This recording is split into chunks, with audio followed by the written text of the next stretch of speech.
Hello दोस्तों, PhD का एक नया नोटिफिकेशन स्टार्ट हो गया है जो कि एनआईटी पुदुचेरी से है। दोस्तों इन्होंने काफ़ी सारे सब्जेक्ट के लिए आवेदन मांगे हैं। दोस्तों नीचे आप जब आएंगे तो आपको यहाँ पर एडमिशन की कैटेगरीज भी देखने को मिलेगी। ये दोस्तों एडमिशन 2024-25 सेशन के लिए है जो कि जनवरी के अंदर स्टार्ट हो जाएगा। इसके अंदर इन्होंने फुल टाइम कैटेगरी के लिए आवेदन मांगे हैं, जिसके अंदर की पीएचडी डायरेक्ट कैटेगरी आती है। फेलोशिप हो या आपके पास में कोई और फेलोशिप वगैरह हो यूजीसी जेआरएफ वगैरह से। और दोस्तों दूसरी कैटेगरी प्रोजेक्ट स्टाफ है, यदि कोई रिसर्च स्टाफ वगैरह है, स्पॉन्सर रिसर्च प्रोजेक्ट वगैरह के अंदर है। और तीसरी कैटेगरी यहाँ पर सेल्फ सपोर्टेड है। ये सभी फुल टाइम के अंदर आती है, जिसके अंदर इंडियन और फॉरेन वाले अप्लाई कर सकते हैं। और दोस्तों नीचे कुछ इनके रिगार्डिंग नोट वगैरह में दिया हुआ है, तो ये आप अच्छे से रीड आउट कर लीजिएगा। आगे सेकंड कैटेगरी की बात करें तो यहाँ पर पार्ट टाइम कैटेगरी बताई गई है, जो कि इंटरनल कैटेगरी है। यदि कोई एम्प्लॉई है, रेगुलर एम्प्लॉई इसी एनआईटी का, तो वो इसके अंदर आवेदन कर सकता है। और इसके बाद में third category part time external category है। यदि कोई रेगुलर या full time teacher, faculty, employee वगैरह है किसी गवर्नमेंट या प्राइवेट इंजीनियरिंग कॉलेज के अंदर, तो या साइंस या आर्ट्स कॉलेजेस के अंदर किसी भी जगह पर, तो वो इस कैटेगरी के अंदर आवेदन कर सकते हैं एनआईटी के बाहर। और दोस्तों एलिजिबिलिटी भी यहाँ पर बताई गई है, तो एलिजिबिलिटी सभी के लिए अलग अलग बताई गई है। दोस्तों पीएचडी इन इंजीनियरिंग के अंदर एलिजिबिलिटी बताई गई है कि आपके पास में मास्टर डिग्री होनी चाहिए इंजीनियरिंग टेक्नोलॉजी के अंदर। या दोस्तों साथ में ही बताया गया है कि इंजीनियरिंग टेक्नोलॉजी के अंदर होने के साथ में 60% मार्क्स होने चाहिए, या इसके इक्विवेलेंट सीजीपीए हो ओपन कैटेगरी और ओबीसी कैटेगरी वालों के लिए। और एससी एसटी पीडब्ल्यूडी कैटेगरी वालों के लिए 55% मार्क्स ही चाहिए होंगे। और डायरेक्ट पीएचडी एडमिशन कैटेगरी भी बताई गई है। यदि कोई बैचलर डिग्री के साथ में ही आवेदन करना चाहता है तो इंजीनियरिंग टेक्नोलॉजी किसी सीएफटी वगैरह से है, और आप उनके पास में गेट का वैलिड स्कोर है और मिनिमम 80% मार्क्स हैं उनके, या इसके इक्विवेलेंट सीजीपीए है 8.5 यूजी के अंदर, तो वो इसके अंदर आवेदन कर सकते हैं। और 75% मार्क्स एससी एसटी पीडब्ल्यूडी वालों को चाहिए होगा, उनको 5% का रिलैक्सेशन मिल जाता है।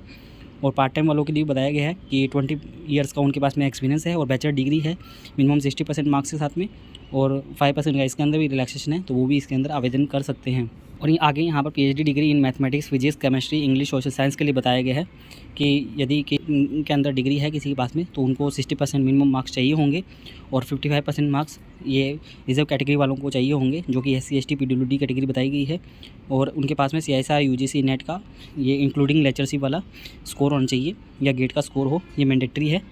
रिसर्च एरिया भी आगे बताए गए हैं, तो आप देख सकते हैं। हम आपको सिर्फ डिपार्टमेंट्स बता देते हैं जिसके अंदर के आवेदन मांगे गए हैं, जैसे कि chemistry, civil engineering, computer science and engineering, electronics and communication engineering, electrical and electronics engineering, mathematics, mechanical engineering, physics. और आगे दोस्तों इन्होंने कुछ और भी बताए हैं जो कि full time UGC net fellowship के साथ में है, तो वो उसके अंदर यहाँ बताया गया कि mathematics, humanities and social science, physics, chemistry, ये इसके अंदर फेलोशिप ले सकते हैं आप यूजीसी नेट फेलोशिप की, तो उसके अंदर भी आवेदन कर सकते हैं। और आगे पार्ट टाइम वालों के लिए भी बताया हुआ है डिपार्टमेंट, जिनमें कि chemistry, computer science and engineering, civil engineering, electronics and communication engineering, electrical and electronics engineering, humanities and social science, mathematics, mechanical engineering, physics. आगे दोस्तों सिलेक्शन प्रोसीजर भी बताया हुआ है, तो सिलेक्शन प्रोसीजर भी आप देख सकते हैं। दोस्तों फ़ीस भी आगे यहाँ पर बताई गई है, तो ये जनरल, ओबीसी, ईडब्ल्यूएस कैटेगरी वालों के लिए फ़ीस है, जो कि फुल टाइम और पार्ट टाइम के अंदर आवेदन कर रहे हैं। यहाँ पर फर्स्ट सेमेस्टर और सेकंड सेमेस्टर के लिए फ़ीस बताई गई है, तो आप देख सकते हैं। ये फर्स्ट सेमेस्टर के अंदर आपकी 19,375 रुपये लगेगी, और सेकंड सेमेस्टर के अंदर आपकी 14,925 रुपये लगेगी।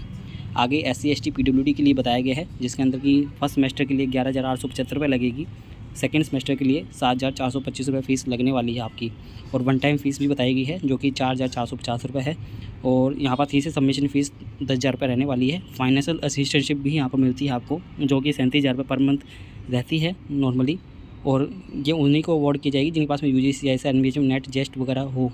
और दोस्तों यहाँ पर इन्होंने कैटेगरी बताई है, ये सीटें बताई है रिजर्वेशन के लिए, जो रेगुलर फुल टाइम स्कॉलर है विद इंस्टीट्यूट फेलोशिप के साथ में, तो उनके लिए ओपन के अंदर 5 सीट है, ओबीसी के लिए 4, एससी के लिए 2, एसटी के लिए 1, ईडब्ल्यूएस के लिए 1, ओपन पीडब्ल्यूडी के लिए 1 सीट बताई गई है। टोटल 14 सीट यहाँ पर आपकी रहने वाली है। और आपको अप्लाई किस प्रकार से करना है, तो वो भी यहाँ पर बताया गया है। यहाँ पर लिंक दी हुई है स्मार्ट पोर्टल की, और फीस बताई गई है कि 1,000 रुपये फीस रहने वाली है। 500 रुपये एससी एसटी पीडब्ल्यूडी के लिए रहने वाली है। आपको हार्ड कॉपी सेंड नहीं करनी है, और 26 नवंबर तक आप इसको आवेदन कर सकते हैं। स्टेप बताए गए हैं आवेदन करने के लिए, तो आप अच्छे से रीड आउट कर सकते हैं।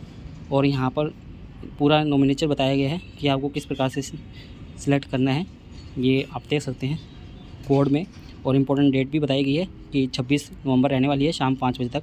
यदि आपको फिर भी कोई समस्या आ रही है तो आप उनकी क्वेरी पर कांटेक्ट कर सकते हैं। यहाँ पर ईमेल आईडी दी हुई है। और दोस्तों आगे इन्होंने कुछ सर्टिफिकेट्स का फॉर्मेट भी अटैच किया है, जो कि नो ऑब्जेक्शन सर्टिफिकेट या स्पॉन्सर सर्टिफिकेट है, तो आप इनको भी देख सकते हैं।